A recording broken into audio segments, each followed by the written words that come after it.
Welcome to the Diamond View Show, where we dive deep into the world of business strategy, share our personal experiences and observations, and help you navigate your journey to business growth. I'm Joseph Sag, and with me always is Baxter Webb. Whether you're a seasoned business executive, an aspiring entrepreneur, or simply want to learn more about the current business landscape, this podcast is for you.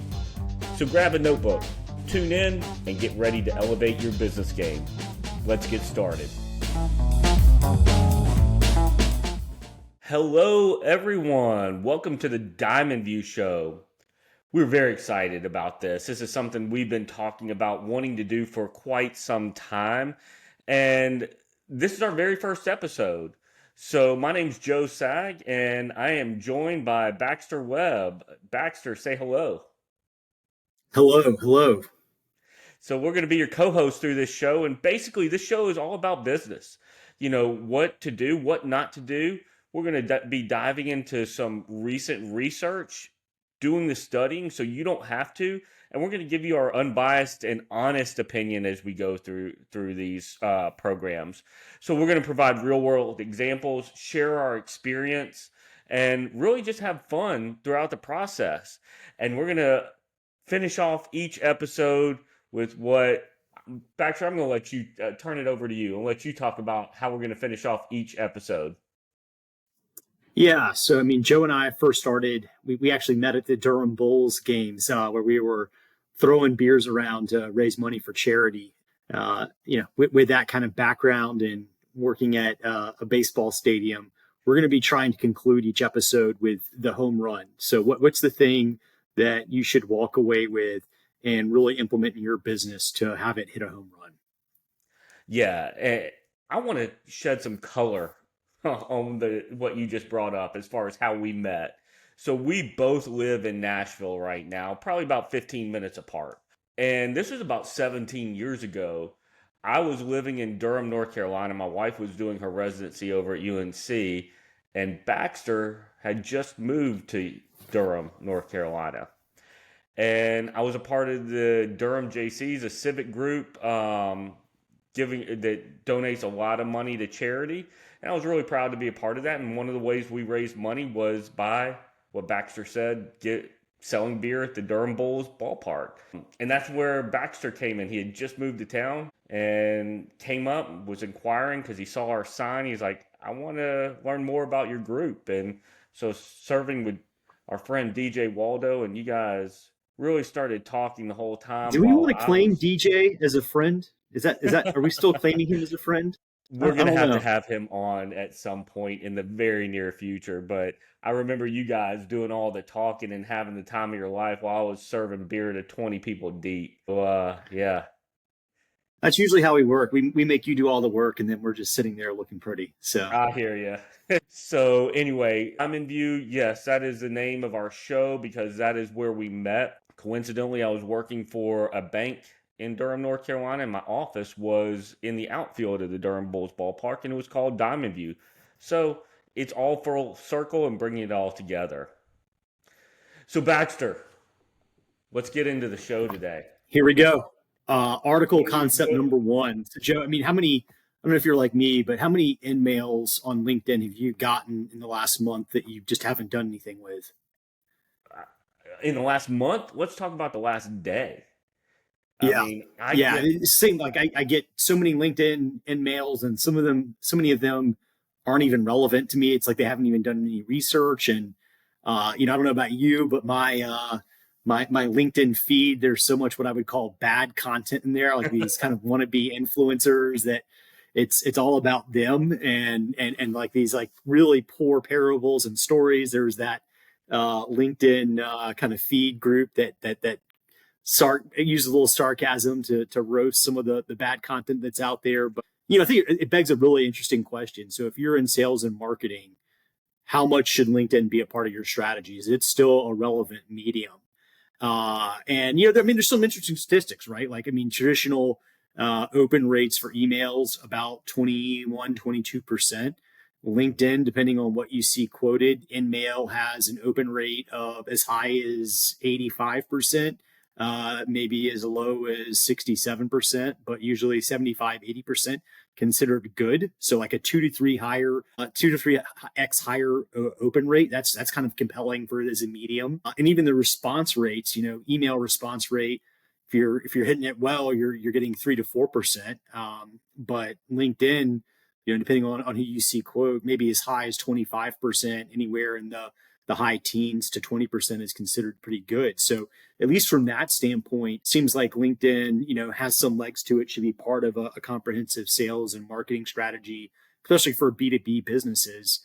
I'm very fortunate. One of the professors I've gotten to know at Vanderbilt, Jen Riley, recently did a really interesting study. Omar Atani and Ashish Kalra were the co-investigators on this. And they looked at 160 US sales representatives, sent them a survey, also analyzed their LinkedIn activity, also looked at their knowledge of their industry using a standardized test survey. And then they tracked how well those individual sales reps did to quota and did an analysis. And what they found was that greater LinkedIn use by sales representatives led to higher performance on quota. Fantastic, right?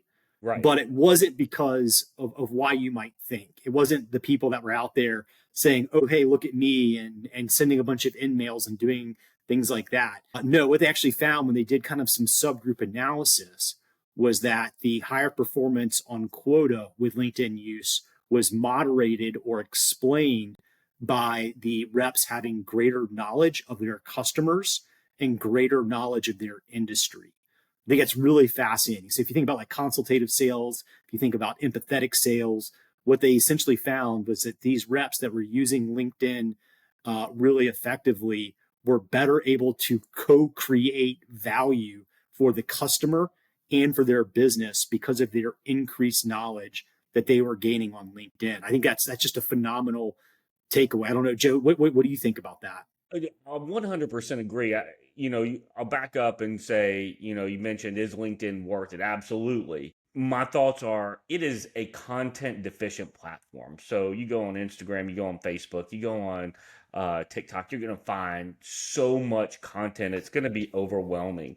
LinkedIn is struggling to get good content. And the audience, the users do not really understand how to leverage that. And when you mention being in sales or being trustworthy or putting out useful information to your audience, it's falling flat. I mean, let me give you an example. So I shared this with you earlier this week, Baxter, but there is a parody account on Twitter called it's at the best of LinkedIn. And it is posting the worst and most cringeworthy stuff on LinkedIn. And really just highlighting how bad it can get. So here, I will say I'm not into shaming people. So I'm very thankful for the most part. I am. Well, no, let's shame some people, Joe. Come on. For the most part, they redact their names. But here's one that I just thought was so awful. So awful. So it was an owner, and it says, the post starts by saying, I proposed to my girlfriend this weekend with a ring emoji. Here's what it taught me about B2B sales.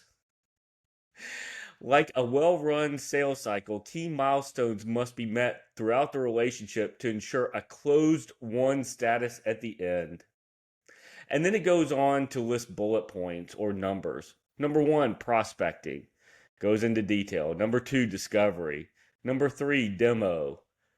4, pricing. 5, negotiations. 6, handling objections. 7, closing. And then it follows up the post with, reminder, after the deal is closed, there is a lot of work to do. The journey continues with planning and constant communications to ensure ongoing satisfaction.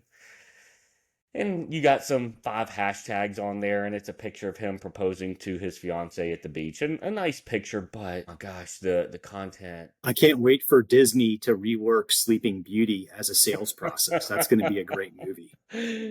Oh, but if you just go through some of this, it is unbelievably bad. And, I think most people on LinkedIn approach it as a sales pitch. You mentioned InMail. So basically, it's saying you're getting cold outreach. It says, hey, buy my stuff. I understand you. I know you. Buy my stuff. And I equate that to if you go to a conference and you walk up to a stranger, are you going to immediately say, here's why you should buy my stuff? Right. Yeah, no, it's really fascinating. I mean, I personally believe that all sales, and especially B2B sales, have trust at their root cause. And you just don't have trust when you go up to somebody the first time. And so leading in with that in any kind of sales pitch right out of the bat is a total miss. I actually would say like coming in and asking for a sale is the most untrustworthy thing that you can do. And you're doing irreparable harm to the ultimate chance of having some kind of relationship there. But in the same breath, I actually think this is what makes LinkedIn such a valuable platform is your ability to expose yourself as somebody that's selling and serving and also your brand. LinkedIn as a medium gives you unparalleled access to demonstrate your knowledge, your value, and how you can really come in and help people. But I think it's all about how you pitch it and how you do it. Like, yeah, an engagement story is not it. I just finished reading Building a Story Brand by Donald Miller, another person that's here locally in Nashville, phenomenal book if you're thinking about branding. And the whole gist of that is that it's not about you. You aren't the hero of the sale. Your brand is not the hero of the sale. Right. Rather, the hero is your customer. And you're like the Obi-Wan Kenobi that's, bringing something special to their journey that's going to help them really achieve that. And so when I see so much LinkedIn content out there now, it's cringeworthy because it just misses the whole point. I actually think it's doing the exact opposite of what people think it's doing. So really interesting. It is. And I look at it from two phases. One, I look at it from the sales rep's perspective, which is, I think, most of what we're trying to talk about here. But then there's also from the brand perspective, the company brand, where they need to be able to be producing good content that supports the sales rep's efforts and driving interaction. So it's not a one-way conversation. So if you're just look at it as, are you talking at someone or with someone? Yeah. And understanding really what's valuable to your customers and what they need. To me, that was one of the most fascinating things about this article and this study was that, the sales reps that were overperforming was because they were using LinkedIn to know their customers in their industry better. And so then when they're getting in, they're probably talking more knowledgeably, they're instilling more trust, and they're better able to pivot and position their products to actually, meet the unique needs and talk about that kind of hero's journey. Like, oh, here's how we're going to come in and help you achieve, I know what you really want to achieve. And here's how I'm going to like best position what we do to help you, the user, the buyer, achieve this with what we can offer. So I think really fascinating.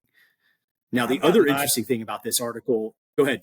I've got my opinion on this, but I was going to ask you, why do you think LinkedIn is such a content deficient platform? I'm putting you on the spot here. You are putting me on the spot. I think that it's probably I think a little bit, in some ways, it's made marketers of every single person. And yet nobody has, like so many of the people that are on there don't understand marketing. And so they see a lot, like when you hear the statistics, oh, wow, the open rate is 3 to 4 times higher. The response rate is exponentially higher. I think for a lot of people, they see all of this value out there and then they think they know how to do marketing, but they really don't. And so you get just more failed attempts. So I think it's like ease of doing marketing, but lack of knowledge on how to actually do it. I think that's what's leading to such kind of poor content that's out there. I don't know, that would be my kind of hypothesis off the bat. What do you think? I think part of it is personal brand. And this is also from personal experience, working at several companies where I'm heading up marketing and I'm talking to C-suite. They don't feel comfortable doing that because they don't know what to put. So we got to be authentic. We got to be placing really good industry leading or authoritative content out there that showcases that we know what we're talking about. That was actually mentioned in the article as well, putting really good content out there that speaks to your niche audience. And I think it Yep. really boils down to just being afraid to put yourself out there. And I've had my ups and downs with LinkedIn. I'm not perfect at all by any means, and I've actually been taking a little bit of a hiatus right now. But it is a great platform. And then when you go back to seeing some of these cringeworthy posts, as you see it at the best of LinkedIn, it, it can really turn Well, people. look, if everybody was batting 1,000%, you wouldn't have much chance as competition. So I think it's actually an even better argument for like LinkedIn right now. If you can put out meaningful content on it and do it right, to your point, like a platform that's you know deprived or really low on good content, I think the algorithms will probably elevate what you do if you're doing it right. 100%. I also think, you need to know how to post, how to structure your content. So, for example, and I'm getting a little bit in the weeds here, but if you notice when people post, you get credit or impressions if you get people to click that see more button. So the first three lines, depending on if it's a text or if it's a photo, it could be 3 to 5 lines. But what your goal is to get them to click that see more button. So that's why you'll see that space in between the first sentence and maybe the next line, which is 4 sentences down. But it's all about what you're going to post. And I think industry trends, what have you learned? What failure have you had that has taught you something that can help someone else? What are some new innovations going on in your industry? Anything of that piece is going to really get eaten up by your audience who you're trying to speak to. All right, let's pivot. Baxter. Yeah. So, well, one of the things that I thought was really interesting about the article too, Joe, was that it talked about autonomy, and Hmm. the sales reps had to be given autonomy in order to really excel and build the knowledge on LinkedIn. I totally get that. Like everybody needs job autonomy. Like that's part of like job satisfaction. But then I also thought, when I was running the marketing for a North American medical device company, autonomy for my sales reps on LinkedIn, I still have PTSD from. Like Oh some of the my. things that went out there, I was like, no, no, no, this isn't. A, it's not on brand. B, like we're going to get a letter from the FDA. It's an interesting thing to talk about. So I'm curious what you thought of that aspect of the article, and how do you enable your sales reps to do the right thing, still represent the brand, still do everything right. How do you think about enabling that? You've had the exact opposite problem that I've mainly had, where they're posting stuff that's off-brand or cringeworthy. I've had trouble getting sales teams to post, and really, I think the entire company, the entire brand, should be contributing to that brand building. But when you sent me this article, it listed out the self-determination theory. And I was excited about that because I gave a presentation last year at a conference in Washington, D.C., and I looped in self determination theory, and I was like, I know what they're talking about. So, really, it is a framework, a psychological framework that focuses on human motivation and well being. That we have three essential needs: autonomy, competence, and relatedness. And if we can provide that autonomy with some guardrails in place. Competence, we should be hiring competent sales reps. And how can they relate to their audience? I think that's a formula for success. Do you hire a sales rep without a LinkedIn profile? No.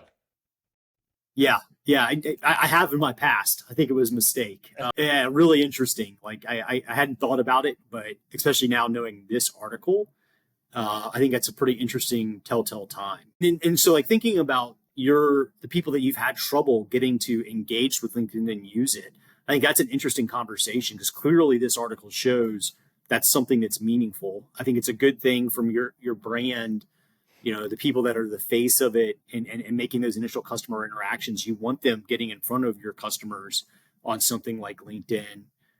how do you think about doing that? I have I'm happy to like kind of tease a thought while you think about it a little bit, Joe. But as I read this Story Brand book, I thought, Story Brand's talking about how you make your user, like the customer, the hero of their own journey. I almost wonder if you could take the same approach with your sales reps, and like you as the company, you as the marketing team are not there to like be the hero. You're there to make the sales guy the hero. And like, hey, we're gonna here's what I care. Here's how like what we do is aligned with what you want. And here are the things that I'm gonna bring to bear to help you reach quota, and almost explain it that way. That was one of the things that kind of like made me think about, which I did probably a very poor job of when I had my CMO hat on. Something I've been thinking a lot about since kind of reading that book and this article. We would be curious to get your thoughts on that, or how you do things differently. I think one, leaders need to lead from the front, and that starts with the CEO. And it also starts with the C-suite executives. And again, I'm not perfect as far as contributing and sharing knowledge like I should, but if I can show others how to start the process, and then we can have a commitment and a discipline on a reoccurring schedule. And I'll share why this is so important and why I believe in it so much is because about, I don't know, 7, 8 years ago, maybe longer, I was working for a company and I was in charge of sourcing some new sales training for all of our sales reps across the country. Did my research. I had experienced a handful of them in my previous career. I knew what I liked and what I was looking for. Well, it came down to the selection, and I was down to three. And then, boom, rug got pulled out from under me. So I didn't have, the budget for it. So I had to postpone it. So that pushed it out 12 months. And then throughout that 12 months, all three of those reps connected with me on LinkedIn. Only one posted valuable content, actually posted it all. And I still know her name and I see her posts all the time. And she was top of my mind the next time, 12 months later, when I came down to making that decision. So I think that's the power of it. A lot of folks are looking for immediate sales out of this. It's not, you're playing the long game. No, it is. It is a long game, and I'm so glad you brought that up, right? And that's like the beauty of something like LinkedIn is that that person may not be ready to buy today, might not be ready to buy tomorrow, but on the day that they are ready to buy, you want to have had that kind of ongoing, implicit relationship of trust and value that you've been adding to them through the content you provide, and have your brand or your service be top of mind in their minds. So yeah, I love that, Joe. I think it's a great example, not just for a business what to do, but as a salesperson what to do over the long term, not just for job hunting, but kind of everything that you need to do to be successful as a sales representative. Is that your home run? As I think about this article, my home run is thinking about what I would have done differently with my sales education program. And I would have made talking about this article in the value, teaching the value and how to do research on LinkedIn about your customers in your industry. I would have built that into our onboarding sales training program, as well as kind of the annual refresh that we did. And then highlight the people that in our organization that were doing it really well. And I probably would have found some ways to take the PTSD code off and find ways to better empower my reps to be active in a meaningful way. I think there's probably like some kind of playbook you have to put together to help them, almost like guardrails that you put up for like, we want you to be active. We want you to do things. Here's how you have to think about our brand and how you represent it. To me, that's the home run, though, is how do we actually enable the sales representatives to be an extension of the marketing organization in a productive way through sales education, essentially. I agree. That was going to be my home run as well. I will give a little bit different perspective on it. I think, I think it's a grand slam when we call that a grand slam, right? When you and I both agree on what the home run is. That I love that concept. So if we agree on the home run, it's the grand slam. But I think sales enablement is so critical. And the one thing that I would say with the sales enablement program is bringing someone in to help write or teach someone how to write social copy on LinkedIn, what to put, how to structure it, what links to put, what links not to put, because a lot of this impacts the algorithm and can either impact and think about like AI now, Joe, and like how you could like train some kind of AI tool on all of your marketing posts that you've done across platforms, and then surface that as a tool to your sales reps so that they could put in what what kind of message they were trying to parlay or what they were trying to get across, and an AI assistant could frame that in a way that's brand consistent and actually valuable. I don't know, could be something really interesting there with these large language models and how AI is seeping in, right? I think that's a slippery slope, a scary slippery slope that can have a lot of upside but a lot of downside. And I think should be like a whole topic for another show. But I think when you incorporate AI into that, a lot of sales reps are just they're moving fast. They don't want to do this. They just want to close business, and they're not even going to proofread or even think, does it make sense? And that could get really scary. But I do think my home run is really, this is to play the long game. Don't post about, stupid stuff, trying to relate an engagement to B2B sales. Or there was one where I think an accountant said his 4-year-old or something wanted to learn about taxes during tax season, so he sat with him for 4 hours. Yeah. I was like, come on. My 4-year-old too. Yeah. They have Made Up Kid Monday on there, so if you want a good laugh, go to the Best of LinkedIn on Twitter. It's kind of funny. But Baxter, this has been a really good show and educational for me, so I want to thank you for bringing that paper to my desk so I could read it and see for myself what it was. So hopefully the audience got some educational content out of here. Baxter, what do you think about our first show? I love it. I'm excited for everything to come. Diamond View will be back. And for anyone listening, please share the podcast with anyone you think might get some value out of it. If you want us to talk about a specific episode or a specific topic, email me, JSAG, SAIG, at metanos.com, metonos.com. Thank you, guys. Till next time. Thank you for tuning in to this episode of the Diamond View Show. We hope you found our discussion on business strategies both insightful and inspiring. Remember, success is a journey, and we're here to help guide you every step of the way. If you enjoyed today's show, be sure to subscribe to our podcast so you never miss an episode. And don't forget to leave us a review.